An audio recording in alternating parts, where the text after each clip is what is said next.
Are you telling me I paid 12 grand for a motor that runs like where in the is my power? If you've watched my channel for a very long time, you know I don't like doing these initial thoughts videos because everyone just thinks that's a full review. This is not a full review of the 2024 KTM 300 XCW, but so many people have been asking me questions about it, I feel like I have to get this content out. Now, a couple things. I've not watched anyone else's content on this bike because I didn't want to be swayed either way. I just wanted to go ride this thing. So I haven't watched anybody else, what anybody else is saying. But I have a few concerns about this bike and I want to address them here with you guys. Now, I've had a little bit of time on the bike. I got to ride it at the Enduro launch over in Ohio, but it was out of my element, and I just, I've learned way more about the bike after getting it here to Utah and riding it in the terrain that I'm used to, playing around with it outside my house and like putting a map switch on the bike and seeing the difference between the green map and the white map, which there really isn't one. I mean, and then going out and riding it out in the woods and the mountains and things, and I have some thoughts. And I want to focus on two things here. Again, not a full review, but so many people are asking questions, I gotta get this out. So number one thing that I know some of you guys are gonna be asking is, where is my power? How come this bike, it's the TBI motor, it's the second gen, how come it doesn't feel like an XC? Or how come it doesn't even feel as snappy as my last year's TPI 300? And that's gonna be a concern, I think, for a lot of people. They've actually made this a much smoother, more linear, gentle motor than pretty much any of the other KTM 300s I've ever had. And I've had a KTM 300 two-stroke every single year ever since 2012, and now we're in 2023. I've had dozens and dozens of these 300s.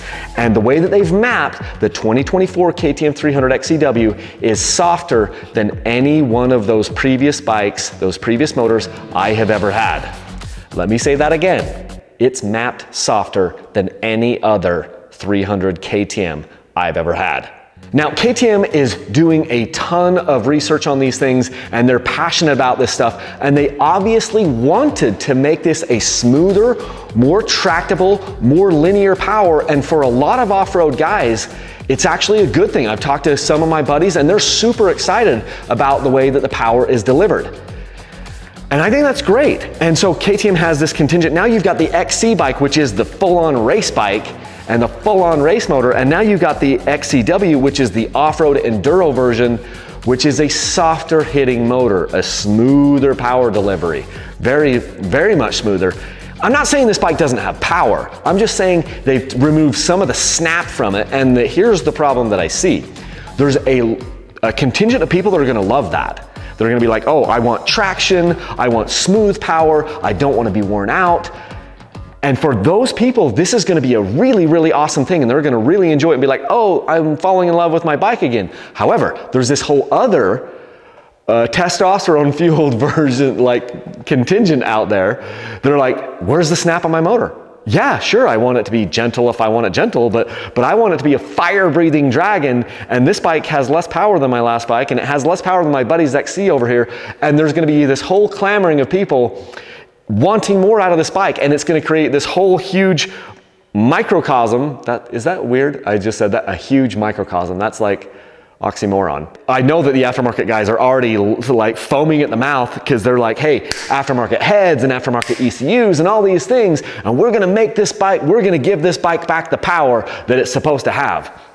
And I feel like in the next couple of years, the conversations I'm gonna be having are, how do I make my XCW run like an XC? I'm not super excited about having those conversations hundreds and hundreds of times, although reach out to me, go for it. And if you wanna support me, use my links for Rocky Mountain ATV. It's down in the video description, or it's over on my website, dirtbikechannel.com. That helps me out a ton. And yes, I will help you out, and we can talk through these things, but I'm not looking forward to the fact that that's gonna be, I'm gonna have that conversation hundreds, if not thousands of times.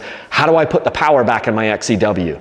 I kinda wish that wasn't the case. Again though, to wrap it up, the point, a lot of people are really gonna love that because it's smoother, more gentle, more tractable power for enduro situations, and you'll get probably better traction and things because you won't be lighting up the rear wheel as much. But then there's this other contingent of people that are gonna be like, where's my power? Okay, the other main thing I wanna talk about is suspension. The bike it was 95% a new bike. New frame, new shock, new swing arm, new forks, all these things, like tons of stuff is new. The brakes are the same brakes, the clutch is the same clutch, but like the motor's new, everything's new.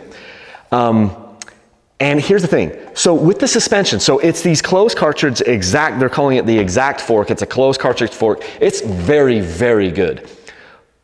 Probably overall the best valve fork stock that I've ever seen. However, here's something that I've noticed after riding the bike as many times as I have.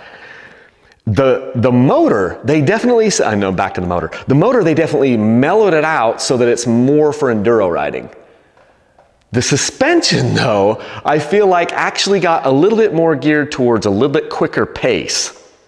So, and I'm not even complaining about that. I'm just saying like, so now the fork is, it's not as soft as it used to be. I do think it's better. I think overall the fork is better because it's more linear throughout the stroke. You don't blow through the stroke as much. I think it's more predictable. It's definitely, there's better technology in there. It's heavier, but it feels really, really good. The shock, I've been trying to figure out how to get traction from it, but I do think it's there. I love the fact we have finger clickers, both on, you know, your compression on the front, rebound on the front, and compression and rebound, high speed and low speed on the rear. You can adjust that with your finger clickers. But what I'm saying is, I think overall, like the suspension on this bike and the chassis got more versatile for it can do faster speeds and probably some slower speeds. And so a lot of people are gonna like that. But it's weird because now I feel like the frame and the suspension made the bike more versatile for quicker speeds. It'll probably suit some people better for quicker speeds, but the motor is set up for slower speeds. And so I'm like, it's kind of like a tale of two bikes. And this is probably why some of you have watched me throughout the years, is I just call it like I see it. I feel like those two things are kind of opposed and they're kind of working against each other. Where the motor is meant to, I don't know why I'm punching. Does anyone know why I'm doing this? The motor is set to go a little bit more mellow and more calm, while the forks and the shock are saying like, let's charge hard. And I'm like, I don't fully understand what's happening there. So again, these bikes are going to continue to evolve. I have no doubt that there's going to be a billion. There's going to be a lot of people coming out there with aftermarket maps for your ECUs and aftermarket ECUs and aftermarket heads, and everyone's going to come up with a $200 to $2,000 solution for all of these motor problems. We're like, we're going to make your power valve open sooner. We're going to do this. We're going to do that. The aftermarket is foaming at the mouth with these bikes because they're in such high demand, and it is a fantastic bike. However, I do have those concerns. It's like now everyone's gonna, not everyone, but some people are gonna wanna make this motor into an XC, and I'm like, dang, why can't the XC, why couldn't they have just, why couldn't this bike have had this, basically the same mapping as the XC, but maybe like a heavier clutch weight or heavier flywheel weight to kind of just slow it down a little bit, or different gearing. I get why they've done it. I just don't know that I agree. I think we're opening up a can of worms here. But they can't please everybody and they're trying things. So at least they are trying things. But those are some of my thoughts about the bike. I will continue to ride it. Here's another thing. People are freaking out that they don't come with map switches. Let me set the record straight. The KTM two-strokes have never come with map switches. They always had different maps that you could, there was like for a long time there was a plug under the seat you could plug or unplug, and that would give you the different maps, and you could always buy the map switches in aftermarket. A lot of times it came stock on the Husqvarnas.